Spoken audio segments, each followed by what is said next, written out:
Hello. Good evening, everybody. First of all, thank you so much for getting here through the strike. Was just saying to Thomas that I was dreaming last night that we arrived and there was only the four of us. And we had a very long chat and then we went home again. And so to see so many of you here in the room is truly lovely. So thank you. And I can tell you the speakers are not going to let you down. So it's great to be at the RGS, and there's an interesting exhibition, don't know if it's still open, on apes. And I'd just like to, before we start, thank our sponsors, Rathbones and Greenbank, who've been with us right through this series, and they've been wonderful sponsors, and it's been fantastic working with Greenbank to see how you can do proper, sustainable finance. So in this series of three, we've addressed some really big issues. We've done energy to start with, oceans and rivers, all, by the way, available on YouTube. So tonight, we're going to look at the soil and the land that we walk on, the land that grows our food and sustains us and provides us with basically everything that we need. The UN estimates that we lose about 1 football pitch of fertile soil every 5 seconds. So that means just while I've been speaking, we've lost something on the scale of Kensington Gardens. It's completely terrifying to think of, and it will be one of the things that will be covered tonight by our panel of speakers. But we're also going to learn some lessons from the past, as well as a whole lot of really good suggestions for the future. All our books, all our speakers' books, are available out there from Newham Books, who, as always, have accompanied 5x15 around the capital and beyond for many years, and as ever, I thank them very much. So it's a really simple format. Each of our speakers is going to speak for about 6 minutes, and then we'll have a chat between us, and then we'll come over to you for questions. So please make sure you've downloaded the app, wherever, so that you can put your questions into Slido and I will get them. And we will have a good long time for your questions because they're always extremely good. So thank you again. So I'm now going to introduce our first speaker, who is the wonderful Thomas Halliday, who wrote the book Other Lands. He's a paleontologist, and he looks at, we were talking about it, he looks at the past, and I said, oh, what do you mean about 1,000 years? And he looked at me rather dimly and said, no, I mean about 65 million. And I thought, well, okay, that's fine.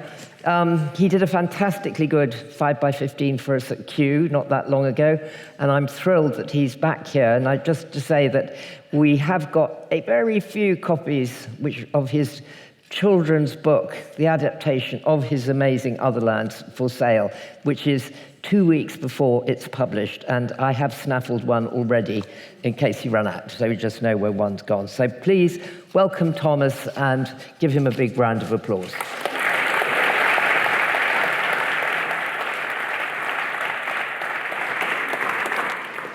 Hello, what a pleasure it is to be in this wonderful theatre and to be talking about the importance of land. Now, as was alluded to, when I'm thinking about land and place and location, I am quite often thinking in terms of millions and millions of years. My own expertise academically is to do with how mammals recovered after the last mass extinction 66 million years ago. That's the one where famously a meteorite about the size of Brighton slammed down into Mexico and wiped out dinosaurs among a huge swathe of other creatures, up to about 75% of life on Earth.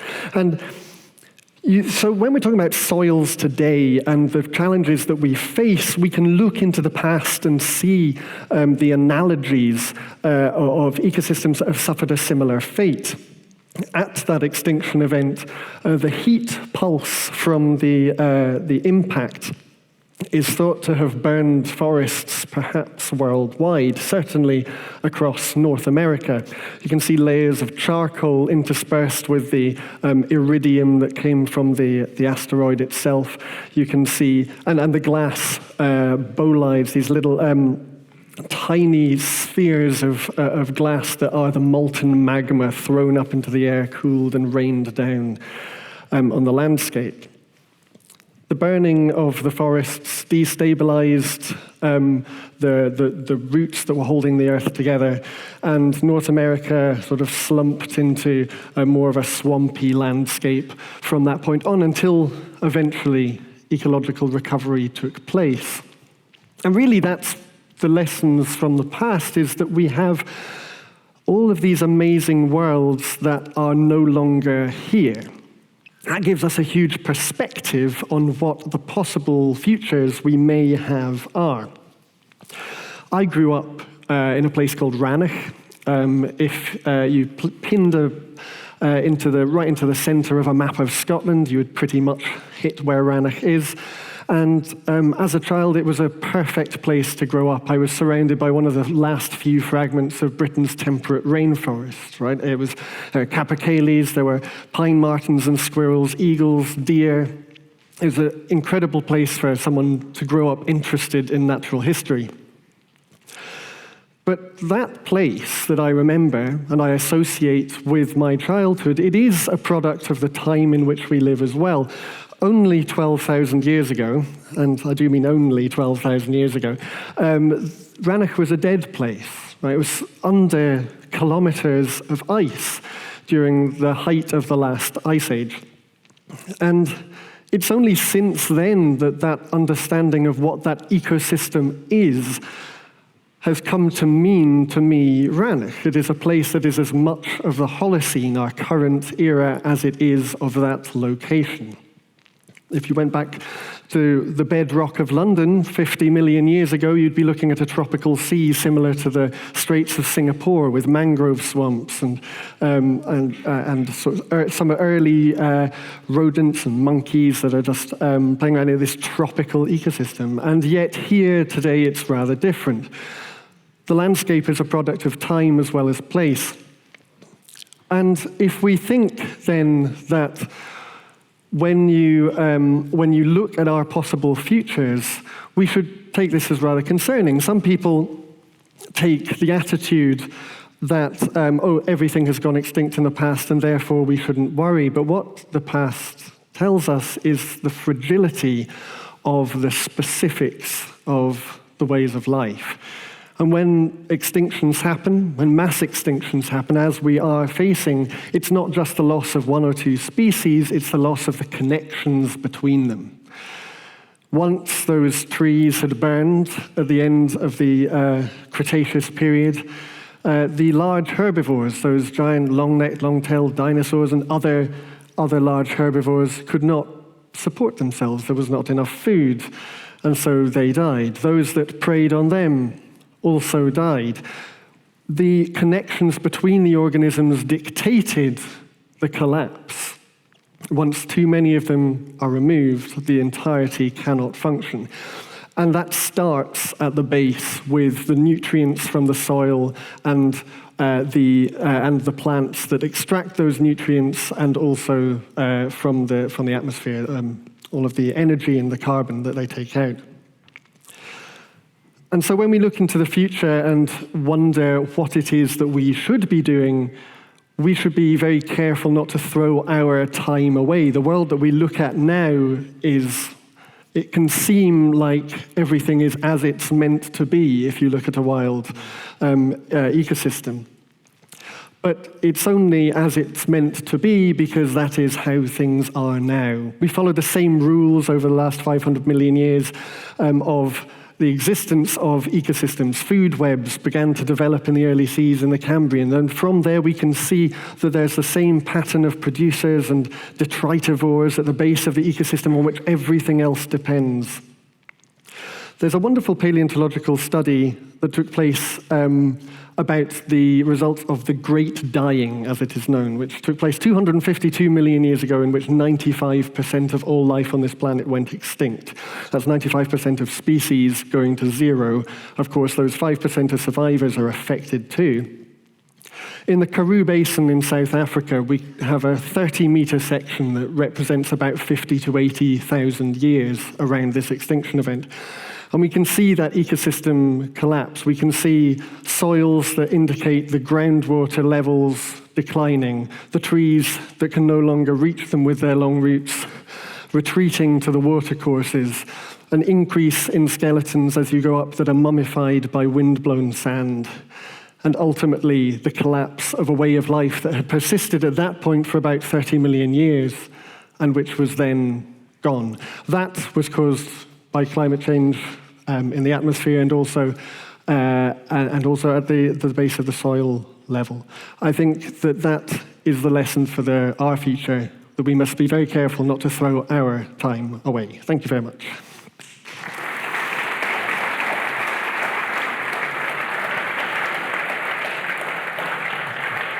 That was fantastic, Thomas, and I think I'm sure we'll come back to talk a bit more about how that collapse happened, but I sort of know that it happened much slower than what we're in now. The end Permian mass extinction, it's one that's ultimately caused by greenhouse gases, but over the course of about 100,000 years. So we are in a faster increase of CO2 now, although end Permian had a lot of methane as well, which is a much stronger gas. So comparisons are possible to make, but the resolution of the geological record at that time means that you have to do it carefully. Okay, well, I'm sure we'll come back to something like that as well. Our next speaker is Merlin Hanbury-Tenison, who is a conservationist, a veteran, and an author, and he's written an extraordinary book, a moving memoir about our oaken bones, not our broken bones, our oaken bones, and it's really about how trees can help you with trauma and get you through it. But it's also about the magnificence of nature and of Merlin's current projects, which is called the 1,000-Year Trust, which is the rainforest charity. He lives near Bodmin Moor, and there is old rainforest there, which he is working now to create, I think, 1 million acres in the next 30 years of what was original rainforest. So please welcome Merlin to the stage.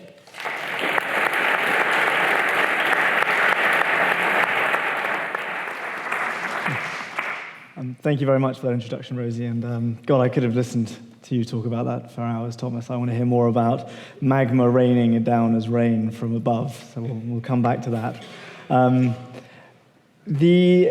Thomas started by talking a lot about lost worlds that we lost a very long time ago. And I want to talk a little bit about a lost world that we haven't quite lost, but has almost left Britain. As Rosie mentioned, I run a charity called the 1,000-Year Trust, which is the only charity in the UK dedicated to the protection, restoration, and research of our Atlantic temperate rainforests, Britain's rainforests. And I love speaking to people about this because I find that so many people are still not aware that Britain is a rainforest island and that we are a rainforest people who live among it. And it's easy to have forgotten this because, frankly, we've cut so much of it down. We've almost created this mass extinction event ourselves over the last few thousand years, but there was a time when 20% of the British Isles was an Atlantic temperate rainforest, everywhere from Stornoway on the Isle of Lewis, down the Western Highlands, past Fort William and Oban, down to Cumbria and the Lake District, and then that belt across the west of Wales from Anglesey to Aberystwyth and down to Pembrokeshire, and then in places like Exmoor, Dartmoor, Bodmin Moor, the Lizard and West Penwith down in the southwest. This Celtic spine used to be our rainforest spine, and it was formerly 20% of the British Isles, and now we've cut down about 98% of that habitat. So whilst we're all very familiar with tropical rainforests, which we've cut down about half of, we've almost finished the job with our Atlantic temperate rainforests. And whilst many of you may not have been familiar with them as a term, British rainforests, I guarantee most of you will have been familiar with them from our childhood stories and our folklore, because these are the wet oak woodlands of Geoffrey of Monmouth's Arthurian legends where knights would meet to do battle. They are the moonlit glades of Tolkien's Fangorn forest where ents would stride from glade to glade at night. They are the setting of the Mabinogion for any Welsh visitors, and also of Lewis Carroll's Jabberwocky. These are some of our oldest habitats and our oldest stories, and they're very much a part of our history, our culture, and our heart. And they're not only important from that storytelling perspective, they're also very important from a scientific perspective. So at a time of climate crisis, as Thomas was alluding to, when massive amounts of carbon dioxide are being released into the atmosphere, there is nothing in the UK terrestrially that we can restore that is as effective for sequestering carbon dioxide out of the atmosphere. So as a habitat that sucks CO2 out of the atmosphere and locks it into the soil, our temperate rainforests are one of our greatest weapons in that fight. And that is because not only are they filled with these wonderful trees in quite close proximity that are all busy photosynthesizing, but the real defining thing about temperate rainforests is the epiphytes that grow within their canopy. A single oak tree can have up to 600 species living in it at any one time. That's things like epiphytes, bryophytes, lichens, mosses, polypody ferns, liverworts, and pennyworts, and all of these are also busy photosynthesizing, and they're all sucking CO2 out of the air, passing it down the trunk, and then locking it into the mycelial network at the base of these ancient environments. So they're very effective against climate change. Also, and coming more closely to the subject of land and soil, we're the second most nature-depleted country in Europe after Malta, much to our shame. And for a formerly rainforested island, that is a real point of shame. Nothing returns that biodiversity abundance, that cacophony, that riot of life, the health within our soil and within our trees and our canopy more effectively than Atlantic temperate rainforests. They restore all that we have lost. They are our biodiversity ark. But I also believe, and we have a lot of research to demonstrate, that not only this, but they are also our most effective habitat for the mental health and well-being of the humans who spend time amongst them. And I'm sure many of you who have spent time in temperate rainforests, like Thomas grew up in Rannoch, will know quite how healing and restorative these habitats can be. Just spending 30 minutes in a temperate rainforest and your cortisol level drops to a level that can still be measured up to 2 weeks later, your main stress hormone. And that's because these habitats, as they photosynthesize, they suck in carbon dioxide and they secrete volatile organic compounds called terpenes and phytoncides that, as we breathe them in, have a remarkable impact upon our physiology. They boost kidney function, improve immune system response, and they help to take us from our sympathetic nervous state, which many of us, especially those who live in urban environments, spend far too much time within, and they put us into our parasympathetic, our rest and digest. So at a time of a mental health pandemic across the Western world, they're a very important tool in the fight against this. Now, when I mention rainforest, I'm sure for many of you, you immediately thought of the Amazon. And that makes perfect sense. We have all grown up learning about tropical rainforests at school and learning how important they are, and they are vitally important. They're the lungs of the planet. And 50% of them have been cut down, and that needs to stop. But the reason we know so much about tropical rainforests is because there are probably right now 10,000 scientists, many of them fellows of the Royal Geographical Society, in the tropical rainforests of the world, conducting important research and science, which puts these habitats on government agendas, puts them in the educational curricula, and means that all of us grow up learning how important tropical rainforests are. If you are a young, and this is my obsession, and this is what our charity is doing, if you are a young conservation scientist about to start your career and you are wanting to work in rainforest restoration and research, you're almost inevitably going to do that in tropical rainforest habitats. And that makes sense because there's so much more of them. But there are also hundreds of universities with courses dedicated to tropical rainforest research, dozens of research institutes providing millions of pounds of funding every year for tropical rainforest research, and most importantly, dozens of research field stations across the world where, as a young scientist, you can travel to Costa Rica, Belize, Brazil, Borneo, the Congo Basin, and join multi-year, multidisciplinary research teams, be mentored by experienced professors, contribute to peer-reviewed papers, shift government policy and societal opinion, and burnish your career. If you want to have a career in Atlantic temperate rainforest restoration, there isn't a single university course, there isn't a single research institute providing funding, and there isn't a single field station where you can go to do this work, which is why our charity, the 1,000 Year Trust, is building, and we're breaking ground in November, on Bodmin Moor, Europe's first Atlantic temperate rainforest research field station, a place where scientists, academics, professors, journalists, and dare I say, even politicians occasionally, will be allowed to come to the edge of one of the great Atlantic temperate rainforests of the Southwest to be able to study this habitat, put it on government's agendas, and protect it. And the real focus around this is around climate, biodiversity, land and soil, and human health and well-being. But really, it's also about challenging this cultural identity, this shifting baseline syndrome that many of us have grown up with, thinking that our uplands are most natural when they're in this state, when really, once, many of them look like this. And this is the finest habitat we have for sequestering carbon, for restoring biodiversity, and for healing us as humans. Thank you very much.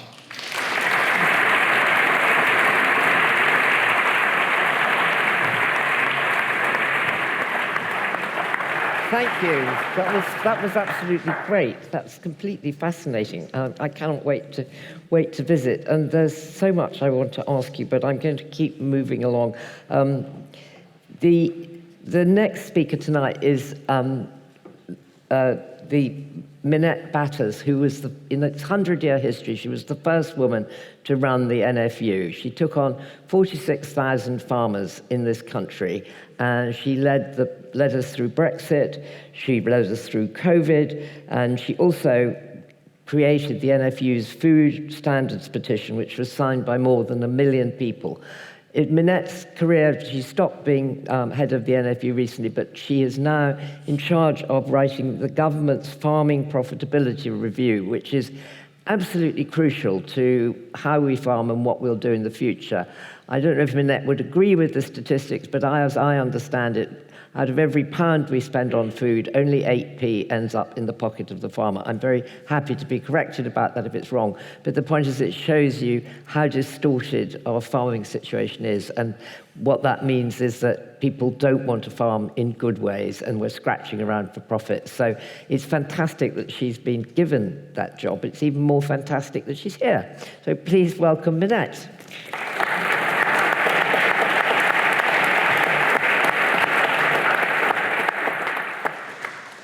Rosie, thank you. I feel like I can only be mind-blowingly boring after the first two speakers, because I have the sort of very boring, I guess, subject title of how do we achieve balance between sustainable food production and the environment. And that really is ultimately the challenge of our time, particularly for the developed world and the ambition to hit 2030 targets.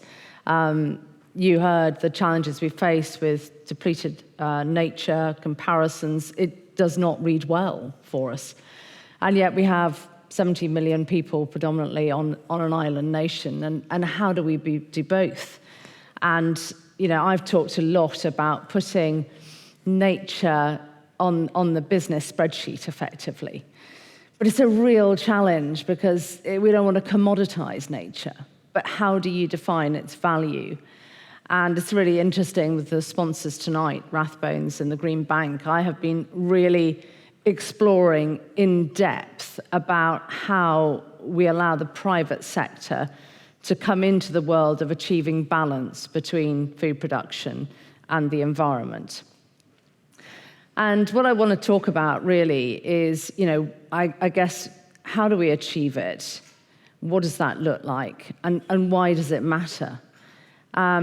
And I'm also an ambassador for Farm Africa, so I've done a lot in Kenya for Farm Africa. I've run in 3 marathons, which I might add was a very painful experience for Farm Africa, and helping female farmers in Uganda trade with this country and export coffee over here. And it's very, very interesting, actually, to look at Africa and what is happening and how they are transforming things in Kenya.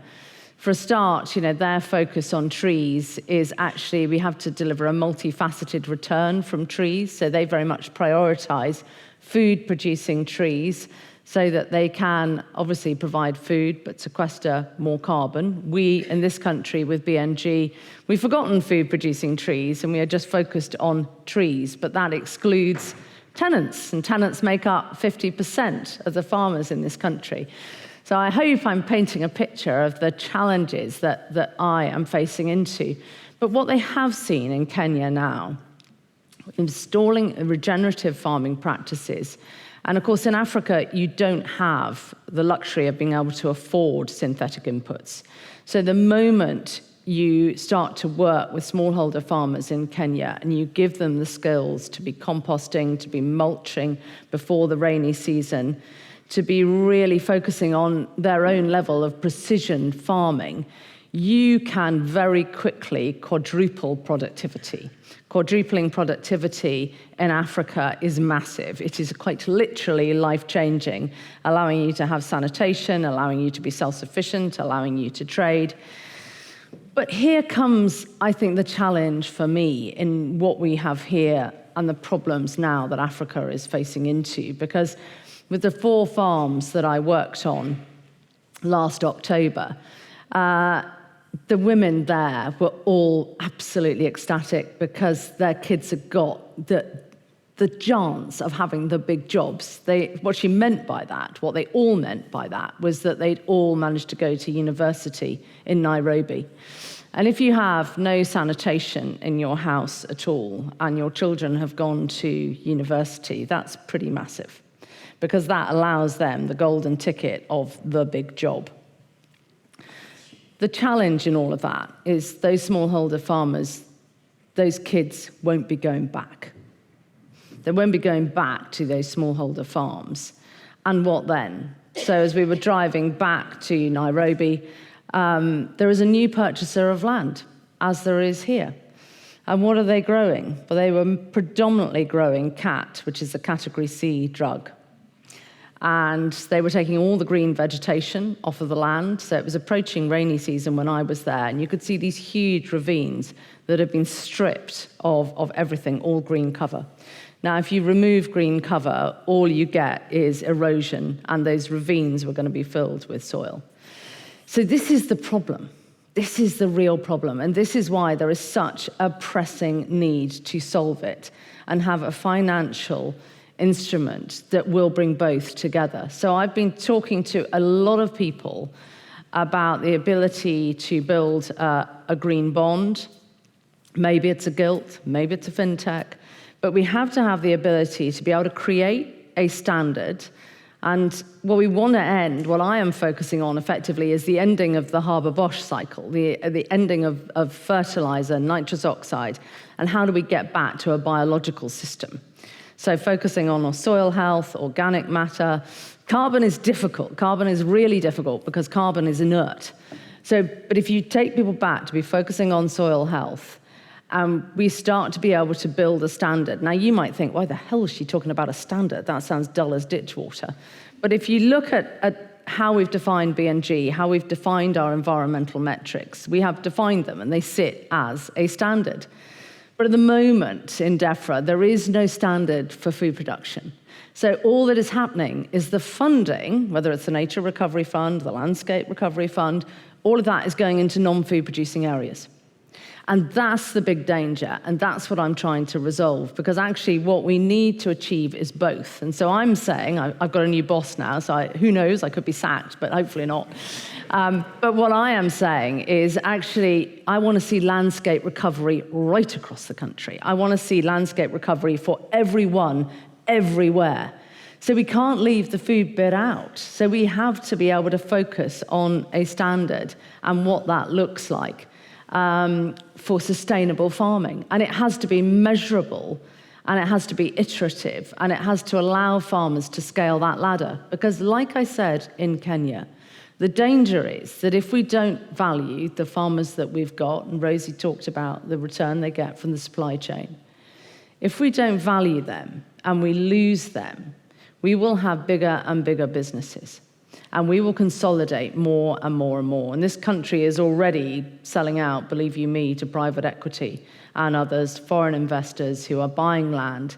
And we will end up with more monoculture agriculture. When actually what we want to see is at the very least maintaining what we've got, but helping these farmers climb these ladders. So it's complicated. I have to publish my work at the end of October, and very much open to Rathbones and Green Bank if you want to talk to me about financial instruments. I feel this is the most pressing challenge of our time. How do we achieve both? It's quite easy, actually. The other bit, you can take land out of production and you can really turbocharge that, and what Merlin is doing is brilliant. But the hard work lies in the other one of achieving balance. And we need a new economic model, because the old economic models do not work for the current challenge that we face, either here or in Kenya.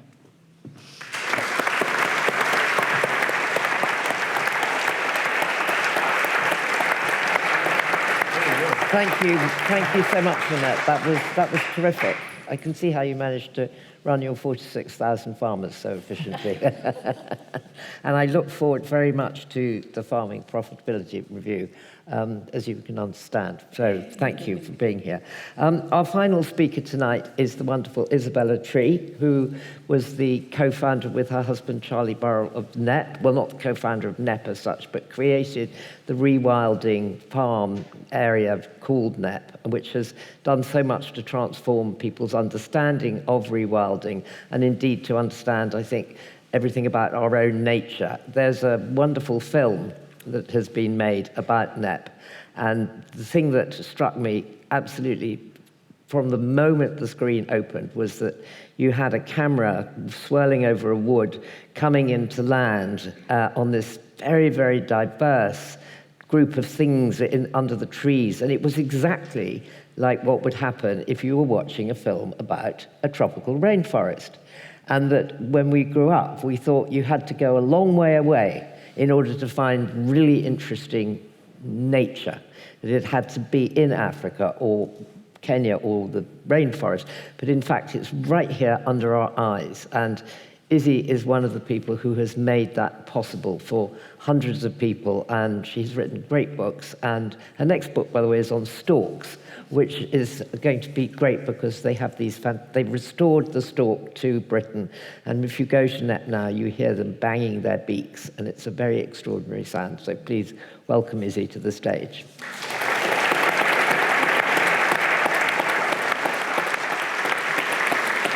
Thank you very much. Very nerve-wracking going after three amazing speakers like that, but I hope that something that I'm going to say will kind of pull a few of the threads together. And I was particularly excited and inspired by Minette's talk from the farming position, because in many ways that's how we're looking at it from another side of the coin, which is the kind of rewilding, like Merlin's side of the coin, recreating nature. But how does this all fit together?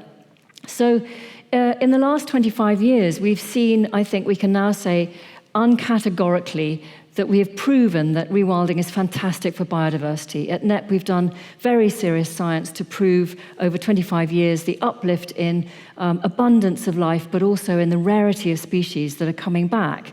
And we've also seen, in places like Kabila and Wild Ken Hill, Wild Ellerdale, Lowther Estates, the Nattergal projects, all these rewilding projects kicking off around Britain now are showing how rewilding brings biodiversity back. But what about the other planetary crises we're facing? What about climate change? And what about food security? Well, a lot of people, when they look at rewilding, think that it's just a one-trick pony, that it's great for bringing back the birds and the bees, but how can we actually use it to consider the other crises that we're facing? In terms of climate, we've done some studies recently at NEP which are incredibly exciting. We had a company called Agricarbon, which measures soil carbon, and they were funded by the government to do a project at NEP measuring the carbon in the soil in our rewilding project, but also on a normal farm, on our own regenerative farm, and in woodland. And what they found was absolutely astonishing. It blew them away, that the soil carbon in our rewilding project was off the Richter scale. In fact, they couldn't find any comparisons of the same level anywhere in the world. They're still looking. But over the period of 25 years that we gave up intensive chemical farming, our soils were now producing 4.8 tons of CO2 equivalents per hectare per year. That meant absolutely nothing to me. I couldn't kind of put it on a sort of comparison. But when I asked Annie Leeson, who's the CEO of Agricarbon, she said, well, if you compare it to a plantation, a new deciduous plantation of, say, about 25 years, that is sequestering carbon at a rate of 3.2 carbon equivalents per hectare per year, so much lower. So this is really exciting for us because it means for the first time that we don't have to rely on planting trees to be our go-to carbon capture project. And we know how destructive trees can be if you think of Sitka spruce in the flow country in peatland. But planting trees per se is not great for biodiversity. In fact, plantations are one of the poorest habitats there is for wildlife. So what this has proved to us is that rewilding just in the soil is capturing more carbon than a 25-year-old plantation. But on top of that, our daughter, Nancy Burrell, I have to give her a plug, Dr. Nancy Burrell now, as of this year, has been doing her PhD at Oxford. And she's been looking at woody shrubs, so hawthorn, blackthorn, the kind of woody shrubs that come up as a kind of a vegetation burst under rewilding, but also obviously a characteristic of our hedgerows. And she's discovered that these woody plants are sequestering 4 times more carbon than was ever realized before.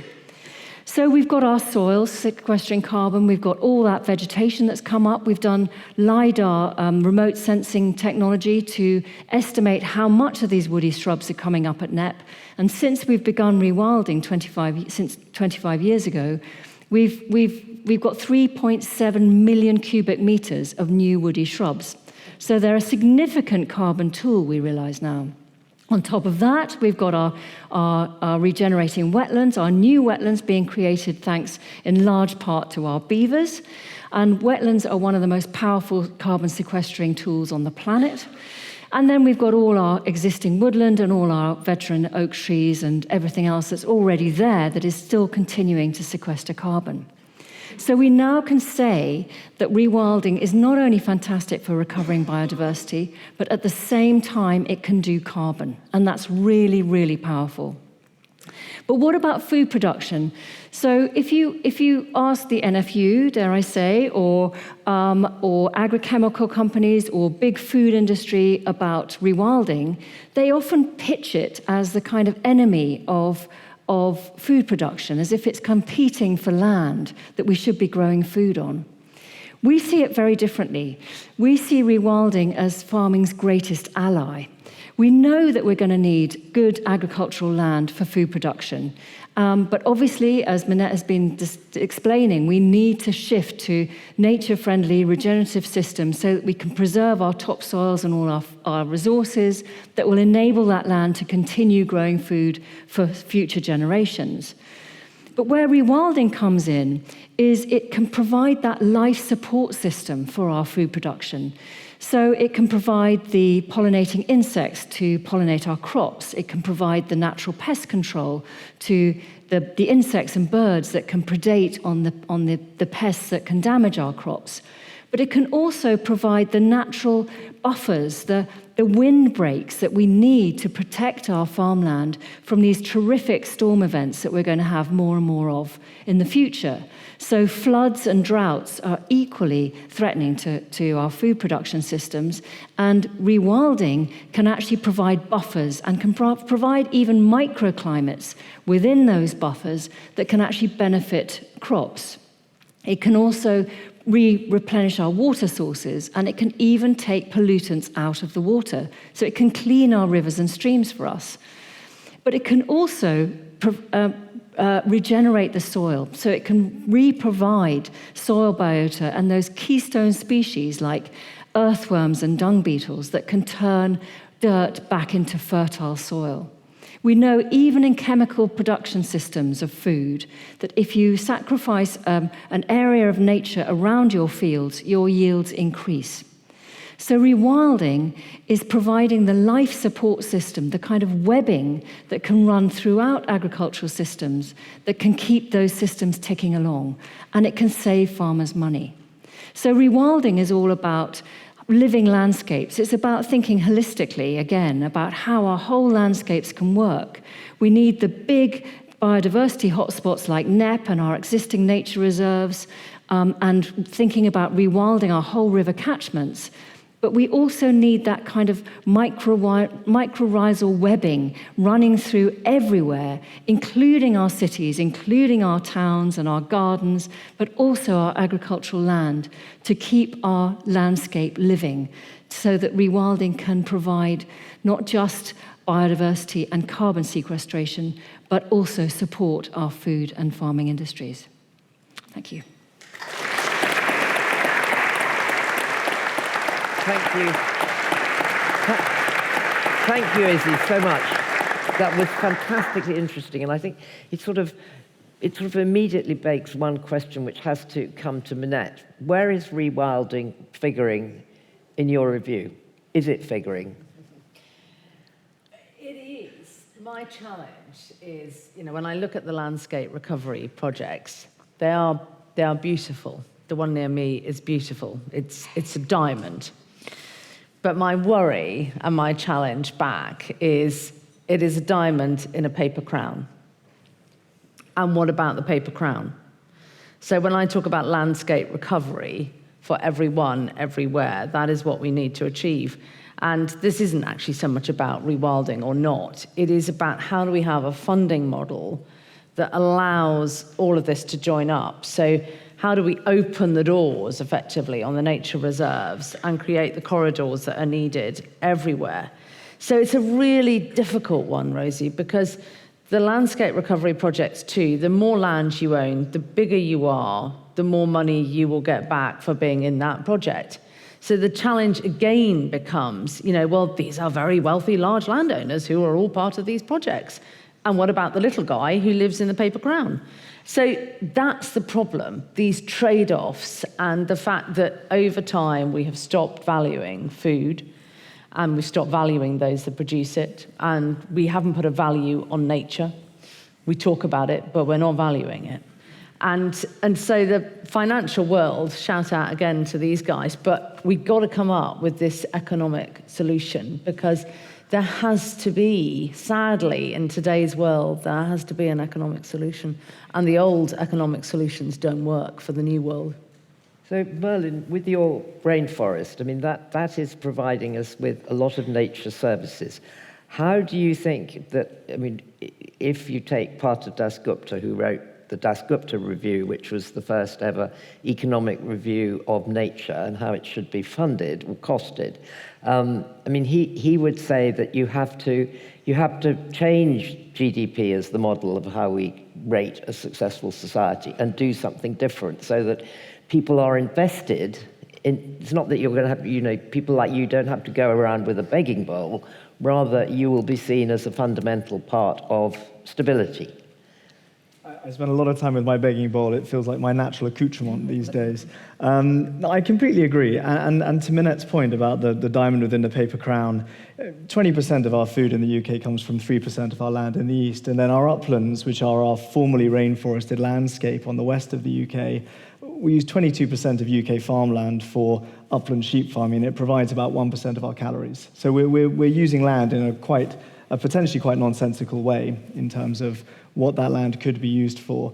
And we've fallen into this mindset since the Second World War, and Izzy writes about this in Wilding, and Ness, I know you'll know far more about it than me, but ever since the Dig for Victory campaigns and then the Common Agricultural Policy, where the job of a farmer was purely to produce as much food from their land as they possibly could. And it's actually farmers work harder than anyone else. They have the second highest suicide rate of any industry in the UK, and the average age is about 62. This is a very difficult way of life. But their job is not just food production. It is the provision of a whole gamut of ecosystem services and timber and food production and beautiful places for people to spend time and enjoy. And they're not being paid for all of these things. They're only being paid for one or two of them. So of course, they're focusing in on the things that allow them to stay on their land and keep their families fed. We need to move to a system where farmers are rewarded and incentivized for clean soil, for clean air, for clean water, for carbon sequestration and biodiversity abundance, and for producing food, and for producing timber. Because we're the second highest timber importer globally after China. 86% of our timber in the UK is imported from overseas. This is shocking for a formerly forested island, which now only has 14% tree cover compared to 33% in Europe. We are behaving very strangely, and we need to reward and incentivize farmers and land stewards for providing all of these services, and the most important one being access, so that everybody can benefit and heal across those landscapes in a safe and sensible and managed manner. Thank you. So Izzy, if you pick up on that in the sense of how you keep a place like Knepp going, it's a huge area of land. You're not growing food. You are culling some animals, but you're not planting fields of wheat. So are you realistic, and how do you sit alongside the need to grow food? We wouldn't be doing it unless it worked for us. I mean, you can't exist altruistically, for a second. So it has to work financially. We now, when we were farming, we're on very, very poor land, so it does not lend itself to intensive modern agriculture. You've seen our land. For 6 months of the year, it's so wet you can't get a heavy machinery onto it, so you can't sow spring crops. We were in a disastrous position when we decided to give up farming and switch to rewilding. But when we were farming, we employed 23 people. We now employ over 100. So we have, income streams from tourism, from the rental of old farm buildings, from our meat, our wild range meat, and we supplement that with a market garden that provides amazing vegetables for our restaurant, our shop. We have 200 people that work inside the buildings that we're beginning to convert in office space or light industrial use. We've got 200 volunteers. From going from a very sleepy, dysfunctional estate with a failing farm, we are now a happening place with a lot of people getting back into nature. So, this idea that rewilding is about excluding people is kind of, the opposite, actually. I think it can actually stimulate rural economies.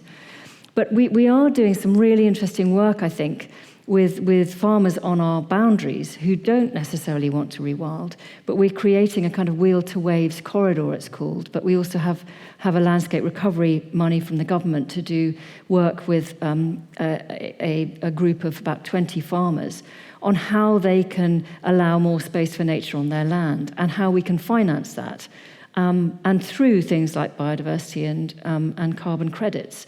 And so that is, I think, really interesting. And when you put the question to farmers of what do you think, where do you think nature could come back on your land, often the replies are way more radical than you could ever have imagined, because they know exactly where that wet patch of the field is, or where they could sacrifice a floodplain, how they could grow out their hedgerows and actually benefit their farming systems. So it's exciting, I think. We're entering a new world of the way we think about land and soil, and hopefully the boundaries will blur.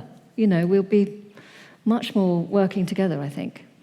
Thomas, if you think about this in a sort of very long context, would this look very weird, what we're straddling in a way to do now? I mean, with this car crash that's happening of carbon going up at a rate that it has never gone up before, and nobody really quite knows how we deal with it.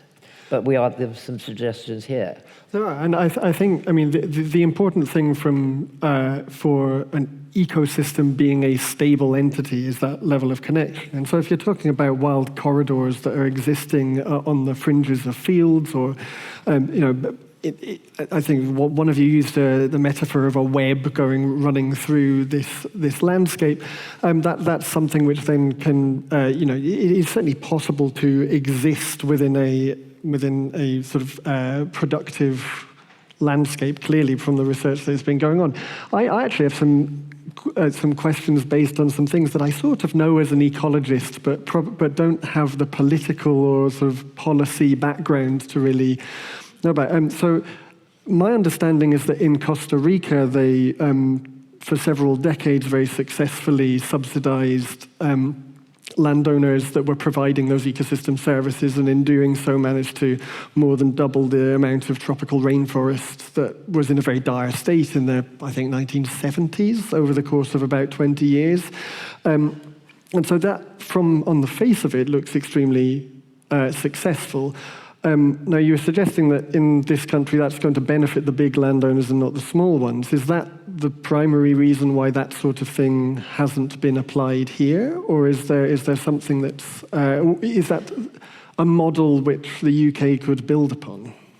Minette, yes. So I think the challenge when ELMS first came to life, public monies for public goods. ELMS is the Environmental Land Management Scheme. That was put in place to replace the Common Agricultural Policy when we left the EU. The world then was very different to the world now. So it was designed in a way that the more ladders you climbed, the more you did, the more you got. Well, that was all fine. But since then, COVID, war in Europe, the prioritization, rightly and understandably, of defence and the NHS has led to a massive shortfall in the budget. So that's the challenge, really. How do you have enough money to pay individual farmers to do really good things that the market isn't paying for? That's the fundamental problem. You could be, and how do you feed a country? The challenge is now on the back of the war in Europe. When you've got Sweden, a country that I work quite closely with, a country that literally 5 years ago was saying we need a lot less dairy farmers and a lot less dairy cows, to saying we need a lot more dairy cows and we need a lot more farmers because they are facing into the eye of Russia. So these are competing challenges, and the world and governments will need to think quickly and sharply about how we do both. And that is about really engaging with many more farmers, actually. I mean, what I do find working in Whitehall is I'm saying, you lot need to get out more. If they were coming out and seeing you and seeing Izzy and seeing me, they'd learn a lot. And can I just ask very quickly, do you think we need to be thinking about changing our diet? I mean, eating less meat, eating less dairy. I mean, we recently, Tim Benton gave a really interesting talk to the Soil Association, and he was saying that he'd calculated that if everyone in Europe, in Western Europe, dropped their meat consumption per week by 15%, which I guess for most of us would be giving up meat maybe 1 or 2 days a week, that would negate any need to import grain from the whole of Russia and Ukraine. Goodness. And to me, that sounds like that is food security for a start, but it also emphasizes how greedy our systems, our industrial systems of meat and dairy are for land. But also they are, so we have so huge companies controlling such large sectors. I mean, at the last climate change talks in Kazakhstan, apparently for the first time, the meat lobby outweighed the fossil fuel lobby. And so there is so much money and drive into this. I mean, you must see it, Minette, and we must all see it. Yeah, there's a huge amount of money behind it, but it's still complicated, because if every cow in the world was as efficient as a UK dairy cow, we'd only need half the cows. That would deliver a far bigger impact than what Tim Benton has proposed. So the danger is the more you restrict a country, and this is why Sweden is very interesting, because Sweden is reducing its impact. And that's the point, I think, in dairy. You have to keep reducing your impact. But we need the dairy cow. I mean, there is, I think, a lot of work being done at the moment that will be showing that actually what comes out the back of a dairy cow is probably going to be more valuable than the milk that it gives, because you're stripping the phosphates out. You're creating a natural carbon cycle. So you're replacing, as I said, your Haber-Bosch cycle, your synthetic one, with a natural one, a biological one, that is then going back into the soil. So there's a danger that we all have violent agreement, but there's real challenges in actually, how we do this. And I think what we have to do, and what I'm focused on, is how do we decrease our impact? That's what we've got to do. We've got to decrease our impact. We've got to use far less synthetic inputs. We've got to get far more involved in a circular, which agriculture absolutely is, the circular carbon cycle. That is what we need to do. So we need the very best of the past and the very best of the future and the very best goal-orientated science to deliver it. But to Izzy's point on food and nutrient density, my frustration with diet at the moment, and I've listened to many debates in the House of Lords, as has Rosie, they go on and on and on, and Rosie and I probably disagree a little bit on this, on taxation. Effectively the conversation is, these poor people have got to stop eating all this rubbish food, and we've got to tax them, and we've got to use the stick. And there's a real danger, it's gone on for years and years and years, of all parties incentivizing people to eat empty-calorie food, ultra-processed food. And we've got to get the excitement back into food and culture and whole foods. We've ripped kitchens out of schools. We talk about qualifications. We've lost our A-level in food tech. It's gone to a B tech, soon be gone completely. I mean, what is going on? We've got to excite people about food. And, you know, another part of my work is really getting involved in a culture in England on food. I mean, England's just become British. It doesn't have any food culture. But you go to Scotland, you go to Wales, you've got Northern Ireland food. You've got far more of a culture on food in local places. And Generation Z, you know, I'm intrigued. They're not into British. They're not into the country. They're into where they live locally. And then their community is a global community. So they care about localism, but they don't really care about nationalism. And that's a very interesting one, and how that plays out. And it could be really good, actually. I'm really hopeful that our young people are going to save us. I don't think the answer is just taxation, by the way. But that is what a lot of it's ended up as, Rosie, hasn't it? I know, because we only have one instrument on which to measure things, and that's money.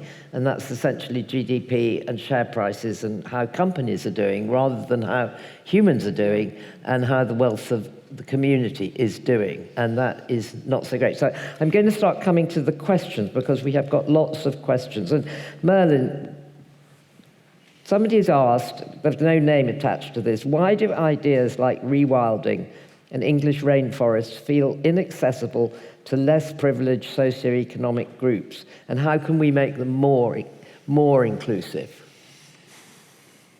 I think that's a really good question. And I'm often asked, how can people who don't have land or a farm get involved in this work? Firstly, Kabila is a 250-acre farm, of which 85 acres is temperate rainforest. So it is 160 acres of formerly Grade 4 grazing land, and the average size of a farm in the UK is 220 acres. So we're a small farm, and the whole point of that is to be a blueprint for other small-scale farmers to be able to see the applicability of this, and both the ecological model and the economic model. So it's designed to be applicable to all sizes of landowners or land stewards. But for the general population who perhaps don't have access to land in that way, we partner closely with, and I'm a huge supporter of these wonderful national environmental NGOs. We work with the National Trust, the Woodland Trust, the Wildlife Trust, with the RSPB and Plant Life. These organizations all have one thing in common, which is not just a love of the land and an effort to restore it, but huge volunteering programs across the whole country. And they are calling out for people to come and actually get involved in that land and have access to land they might not normally have access to, and not just be. And another thing that I'm very passionate about is, we've all, I'm sure, heard the trope, which is being used a lot, that we're a part of nature, not apart from nature, and it's become said so often it's a truism.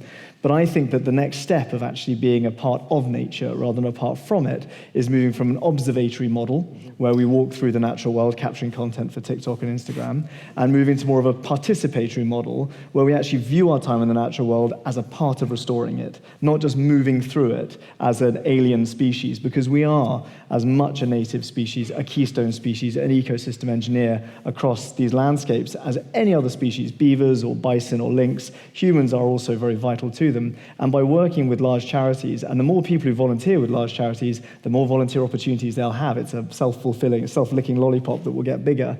The opportunity to participate in the natural world, to plant trees, and then to restore, because everyone wants to plant trees when they come to Kabila, and we've already planted all of our trees. And what I explain to people is, getting a tree to 10 years old is a bit like getting a child to 10 years old. Planting the tree, a bit like making the child, is the fun and easy bit.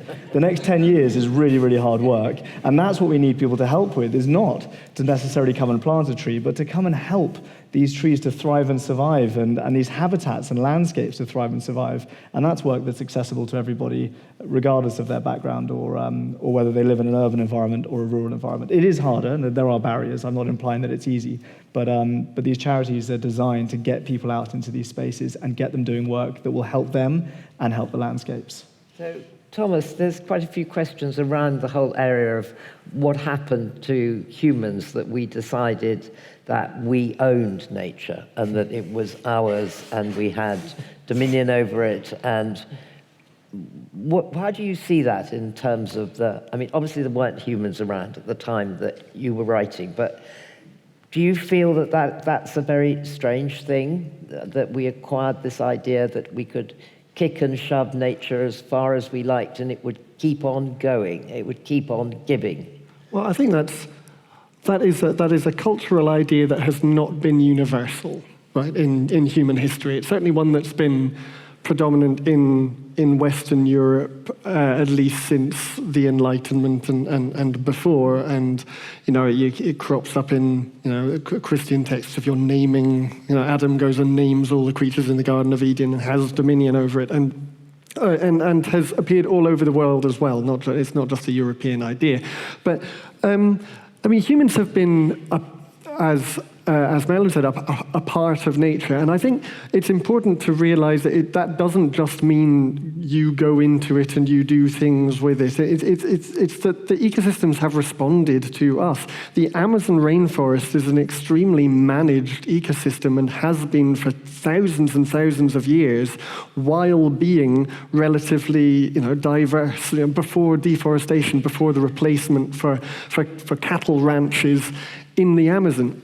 And so we have hugely modified the world. I mean, we were talking a moment ago about the amount of land that is given over to meat farming, right? If you look at the mass of all of the mammals in the world today, only 5% of the kilos of mammal that is out there are wild mammal. And the rest of it are humans and our animals that we farm, and a small proportion are also our pets.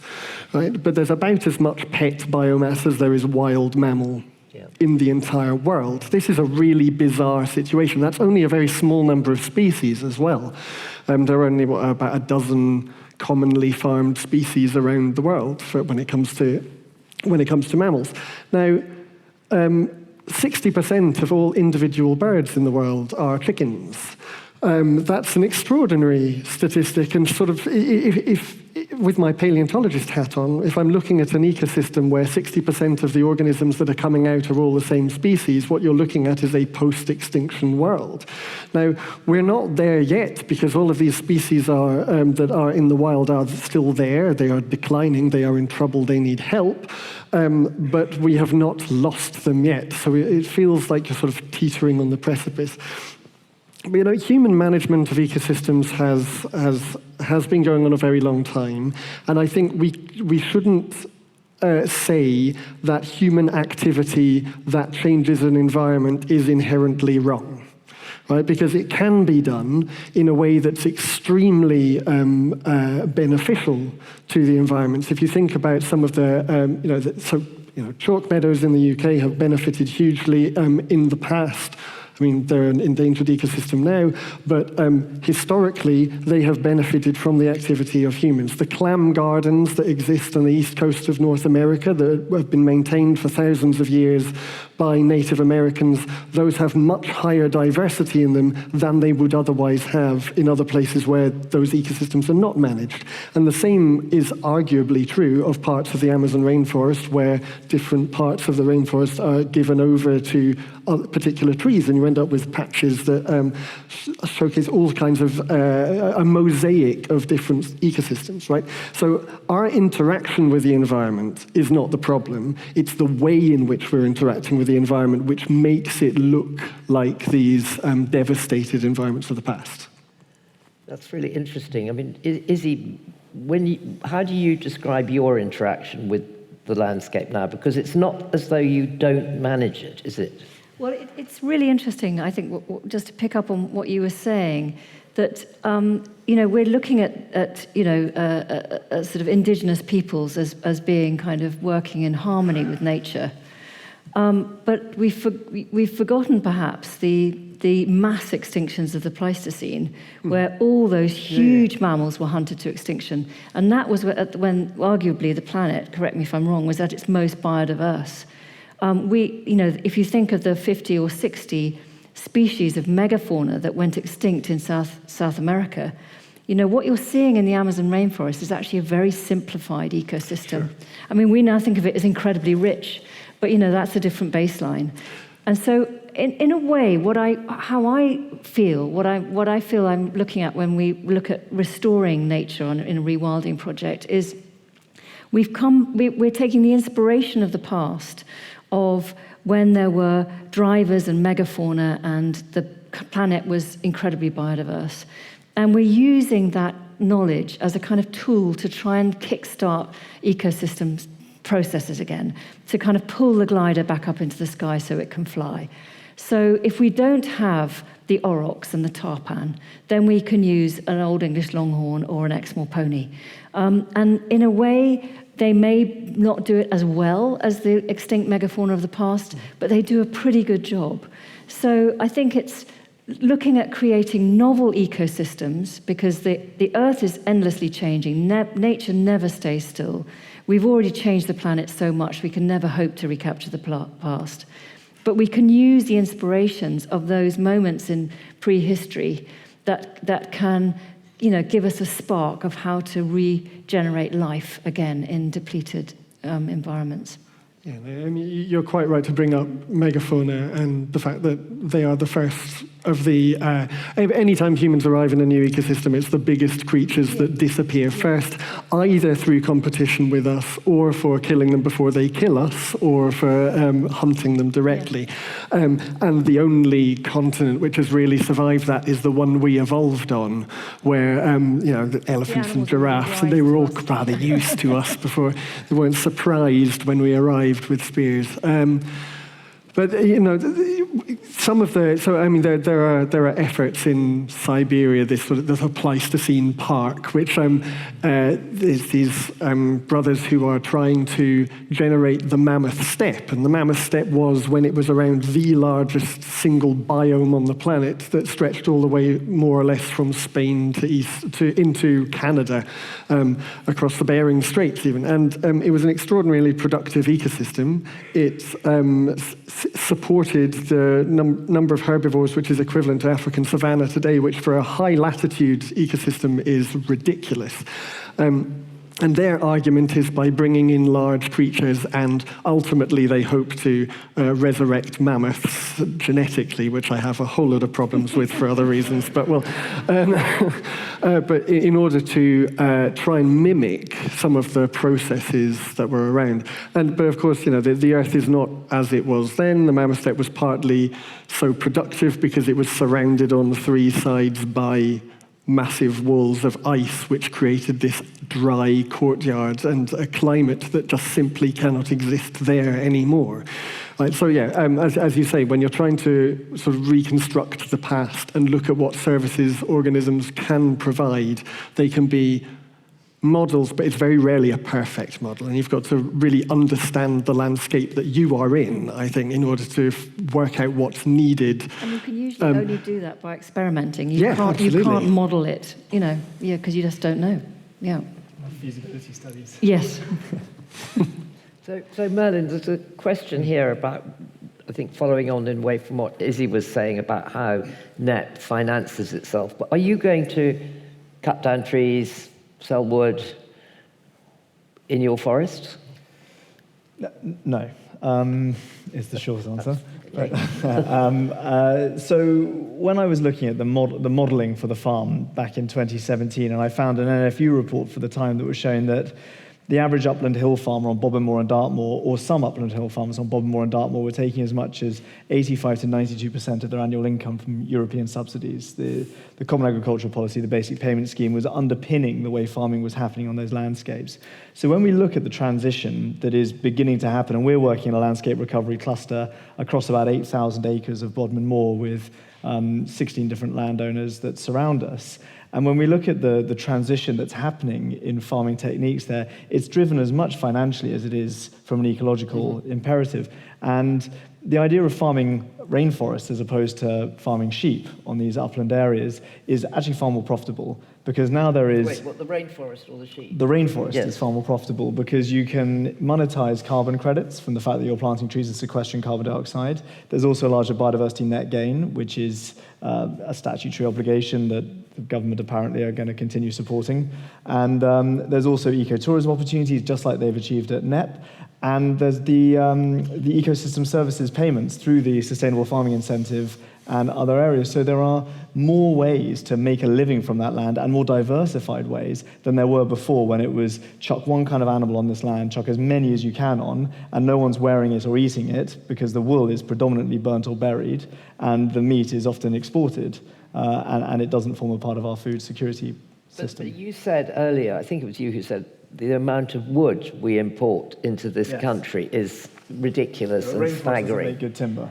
Okay, so how should we grow timber then? I mean, because we don't want a monoculture of wood, do we? Well, we were talking earlier about the national land use strategy that was launched here at this society in January, and it needs to have that objective look across the whole of the United Kingdom.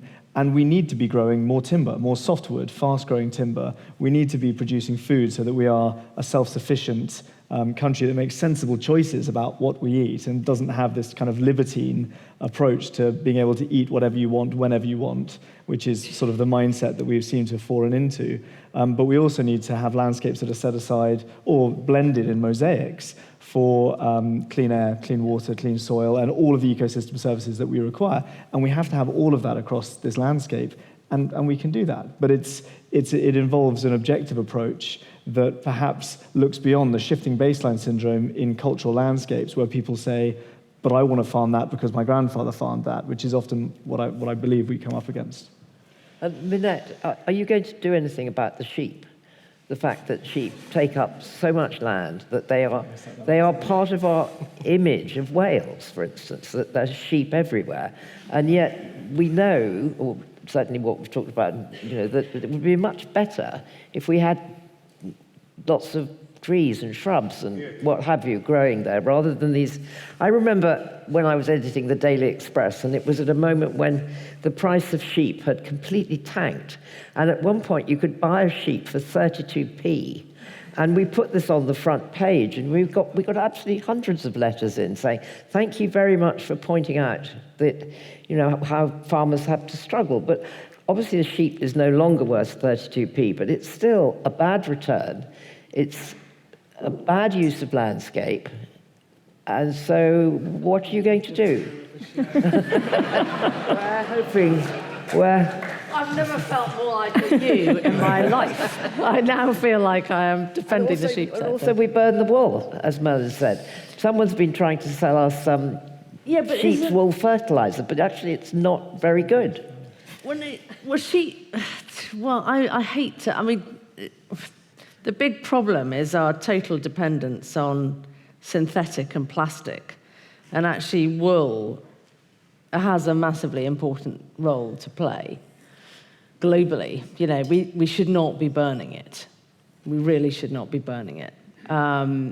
So when we look at sustainability, we have to look at sustainability in the whole of what we're wearing, how we're living, what is sustainable, and what is not going to ever not biodegrade, and sheep's wool is going to biodegrade. I suddenly feel like I'm about to onset on an hour's lecture of the sheep sector. I think the fundamental point is that farmers are trying to make a living, often in very remote and challenging places. Sheep have been a fundamental part of that, but farmers have also followed the policy. So the Common Agricultural Policy has driven them to do all sorts of different things, and we are now on another journey with the policy, and it's not actually working as well as it should be, because only half the farmers are involved and we've run out of money, so we've got a lot more problems already than we had when we were in the CAP, which, don't forget, had become a sort of social payment. The CAP was about a social payment to keep people on the land, so the principle of that was fine. So we've got to focus on actually what do we want farmers to do, what is going to be valuable, what are we going to pay them to do, and how are they going to earn a living. So that's all quite basic, really. But if they are not, we're not prioritising wood. So we have a massive issue with ash dieback, whereby we really should be using that wood that is dead as firewood and for other things. We are importing most of our wood from Belarus at the moment, which is just bizarre. This government has a massive ambition to build all these houses, and yet we are totally reliant on importing all of our wood. So why are we not joining all of this up? You know, what our economy needs, what our farmers can produce, and what Isabel, sorry, I wasn't calling you Isabel, Izzy, said at the beginning, you know, we need to join the gap between rural and urban. That is what we really, really need to do. And if we can join that gap far more, I think then you start to solve the problem. But it's difficult. Yes. So, well, thank you very much, all of you. I'd like to finish on, as we've kind of come up to time, with asking everybody to answer this particular question. I don't know who asked it, but thank you very much for it. And the person says, shouldn't we approach these topics with a new language of wonder and emotion, because we're talking about our role in an ancient and infinitely complex system? Izzy? I think there is still room for wonder and enchantment, and there has to be. And I think, you know, getting more access to nature, having nature threading right into our cities where you can, I think it's a human right that you should be able to walk out of your door and be just a minute or two away from an amazing space. It's not just a green desert that actually is heaving with life. But I think equally we have to be pragmatic, because we know that just saying how wonderful nature is for the last 50, 60, 70 years hasn't worked. It has to have a place on the balance sheet too. But we mustn't lose the fact that, you know, nature is bigger and more wonderful than we will ever be. Thank you. Minette? When I finished my very long period at the NFU and I left it, and I was so exhausted. I think if you've been involved in something for that long, you have this sort of three-journey emotion of exhaustion, well, grief, exhaustion, and then you reboot. And we were planting 6 kilometres of hedge at home. And for the first time, there was a kite calling, and it kept calling. And it paused me to stop and look up from planting this hedge, which was completely backbreaking on a fairly grim February day. And it felt the most restorative moment that I felt in a very long time, because it just grasped my attention, and it was so stunning. The sky was amazing, and it really made you stop. And here is me as a farmer, rarely stopping to appreciate, you know, what is around. Then a swallow fall out of its nest. And I got it in because it hadn't fledged and it was too young, so I put it in a box. It was too young to feed. And so I was facing this thing of it's going to die. And I thought, well, I'm going to take it outside and I'm going to put it on the fence post, because its nest had broken, so its parents were coming back to the nest, but you couldn't recreate it. And would you believe it? His mother found it. Oh. And so for day after day, we used to take Birdie out and put Birdie on the fence. And the mother would come and find Birdie and feed it. And this went on hour after hour. I had the children, when I was in London, on rotation for putting Birdie out. But it was just remarkable. And I was so emotional about what we'd managed to achieve with this little swallow. I mean, that sounds sort of ridiculous. And I was telling people, but it was remarkable. And nature is absolutely remarkable. And, you know, the sadness for me is that we know, I think all the research is clear, that if a child over 6 hasn't experienced nature, they won't care about it. So why are we not really, in primary schools, why are we not really, this whole thing about love, you know, how your question started is so right, you know, love and embracing and exposure to is what transforms people to care. So being sat in front of a screen and being told about things, and the fascination that we have with STEM learning and going to university, we're sort of missing the basics. And if you look at countries like Finland, the happiest countries in the world, they are the ones that are most integrated with the landscape. And the evidence is there. So if nothing else, we should close the gap between urban and rural, and we should get more people having the chance. They might not get to your lovely rainforest. But they even getting out and getting the chance to do that is a massive step. Okay, I'm going to come to you next, Thomas, because you've just done a children's book.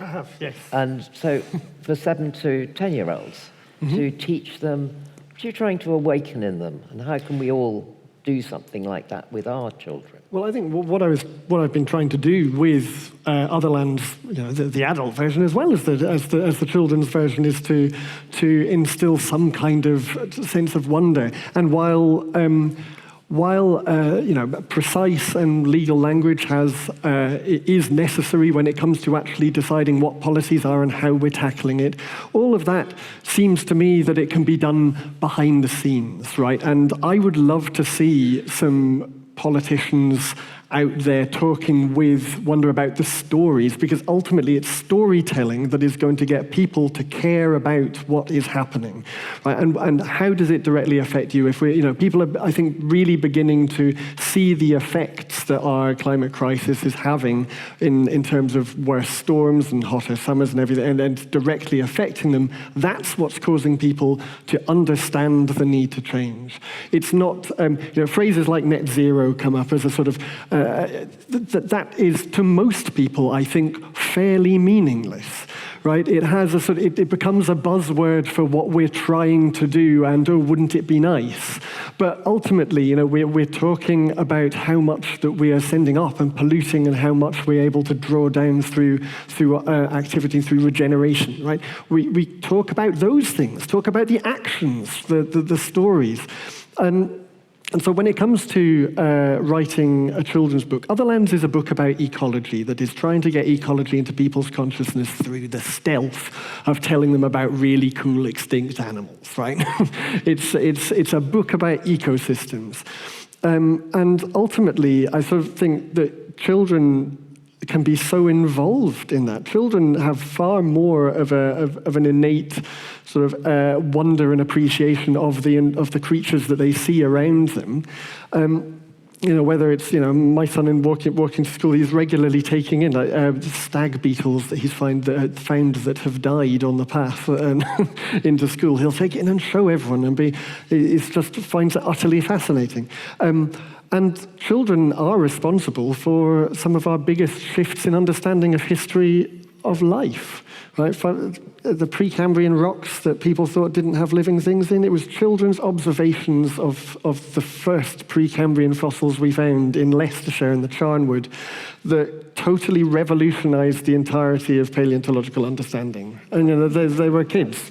And so we tell these stories. Children and you, all you grown-up children, can also find those stories and tell them and enthuse people about them, so that then the politicians and the civil servants can go on and make the changes that are so necessary. Merlin, the last word to you, because I think it's very close to your heart, the notion of a new language for I have so little to add over and above the other panelists, because they've all spoken so well about the subject. And just like Thomas, I have young children, and my daughters currently read Izzy's books a lot at the moment, and a lot of other wonderful nature books, wonderfully illustrated about oak trees and the life of a tree. And my 5-year-old certainly likes to bring home dead animals, like a feral cat. I've had to wrest a dead mole off her recently because it was starting to rot.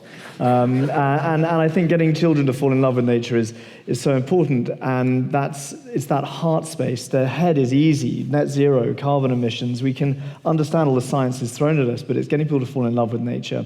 And it was the reason that I decided to call our charity the 1,000 Year Trust, because we are so trapped in this short-term thinking. And you see news articles of things like, can we fix climate change by 2030? Absolutely we can't. These are long effects with big lags. And because we're so short-termist as humans, because of our politicians and our business leaders that set us in these 2- and 5-year cycles, it makes it very depressing. And that's why we have eco-anxiety, and we have huge amounts of disengagement from the natural world and from the challenges of the day. As soon as we start to expand it, not quite as ambitiously as your timelines that you look at, but 1,000 years I thought was pretty bold. As soon as you start to expand it out, the life cycle of an oak tree, which is 1,000 years, and you say to people, just for a minute, try not to think like a human. Try not to think about whether something can be achieved in 2 years or 5 years.